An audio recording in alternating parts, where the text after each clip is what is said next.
নমস্কার। প্রাক্তন মুখ্যমন্ত্রী শ্রদ্ধেয় বুদ্ধদেব ভট্টাচার্যের প্রতি শ্রদ্ধায় স্মরণে লেখা একটা কবিতা যদি ভালো লাগে আপনাদের সকল পরিচিত মানুষকে শুনতে একান্তভাবে অনুরোধ করি।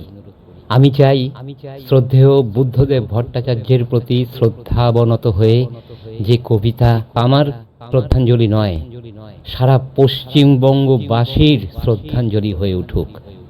নমস্কার। যদিও শুভ্র সমুজ্জ্বল সৌম্যকান্তি দেহপটে আর এসে দাঁড়াবে না তুমি অগণিত সাধারণ জনতার মাঝে হেসে ভালোবেসে, যদিও অনুভূতিহীন বিশ্বাসহীন দম বন্ধ করা এই সর্বনাশা সময়েতে নিষ্কলুষ হাসিতে কাঁধে রেখে হাত তুমি আর শোনাবে না অভয়ের বাণী।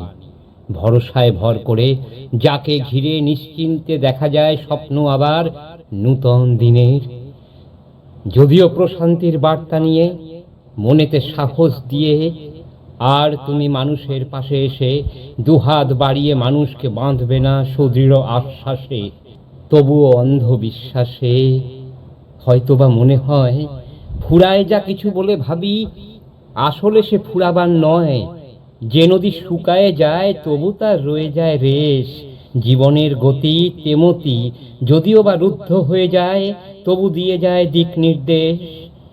তাই এই বিষণ্ণ বেলায় অবসাদে অবসন্ন মনের ক্ষতে ক্ষণিক সান্ত্বনার প্রলেপ লাগাতে প্রায় তলানিতে এসে ঠেকা আত্মবিশ্বাসের নিভু নিভু প্রদীপখানি আত্মোপলব্ধির ধিকি ধিকি আগুনে আরও একবার হয়তোবা শেষবারের মতো জ্বালিয়ে তোলার মরিয়া প্রয়াসে তোমায় স্মরণ করি হে রাজাধিরাজ।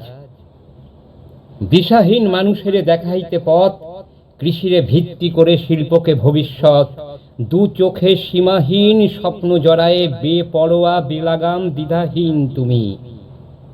দিন হতে প্রতিদিন মানুষের তরে শুধু ছুটে চলা উল্কার মতো দুর্নিবার দুর্দম বেগে, ঘন তমসায় আকাশের বুকে যা কিনা চকিতে আলোর দিক চিহ্ন এঁকে দিয়ে যায়। ফুরিয়ে যাবার আগে আলোর ঝলকে যেন নূতনেরে করে আহ্বান, ছোট ছোট ফুলকিতে তার লক্ষ্য আশা পূরণের অঙ্গীকার। হায় অর্বাচীনের ন্যায় শুধু অবহেলা দিয়েছি ফিরায়ে, ছলনার মোহে অন্ধ অবোধের মতো শুধু ভুল পথে পা দুখানা দিয়েছি বাড়ায়ে, সিন্দুরে বিন্দুমাত্র ভেবে লক্ষ্য ভ্রষ্ট মোরা শুধু করে গেছি ভুল। যে কালিমাতে তোমারে করেছি মলিন, জানি একদিন সেই কলঙ্কের কালি নত মস্তকে স্বহস্তে লাগাতে হবে আপন দেহেতে। শত অভিযোগ অপমান বিদ্বেষের বিষ নীলকণ্ঠের মতো নিজ দেহে করেছ ধারণ, নির্বিচারে নিরুচ্চারে নিরুত্তাপ নিরুদ্বেগ নির্লিপ্ত এক সাধকের মতো। ভালো বা মন্দে যাঁর আসন টলে না কখনো, জনতার রায় মাথা পেতে করেছ বরণ, চলে গেছো সকল ক্ষমতা ছেড়ে নীরবে নিভৃতে। তবে পরাজিত সৈনিকের মতো লজ্জায় নত শিরে নয়, বীর দর্পে মাথা উঁচু করে দৃঢ় প্রত্যয়ে যে একদিন কপটের মায়াজালে মোড়া আর মিথ্যার ভিত্তিতে গড়া অচেতনতার এই ঘোর কাটবেই সকলের, সত্যের ভোর আসবেই একদিন। সাম্যবাদের বাণী সাধারণ খেটে খাওয়া মধ্যমেধার জনতার কাছে যখনই হয়েছে সোনার পাথর বাটির মতো প্রহেলিকাময়, পথের দিশারি হয়ে তুমি করেছ সদা দিক নির্দেশ।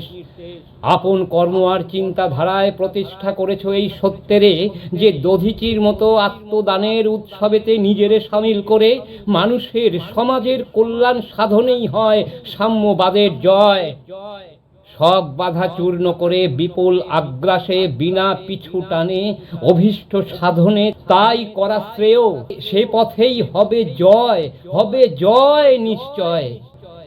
সকল প্রকার রং একইভাবে ফিরিয়ে দিলেই তবে কোনো কিছু হয়ে ওঠে সাদা। বিজ্ঞানে বলে তাই মোহ ভোগ লোভ লালসার বিচিত্র সব রঙই সারাটা জীবন ধরে চরম উপেক্ষায় অনাদরে ফিরিয়ে দিয়েছ তুমি।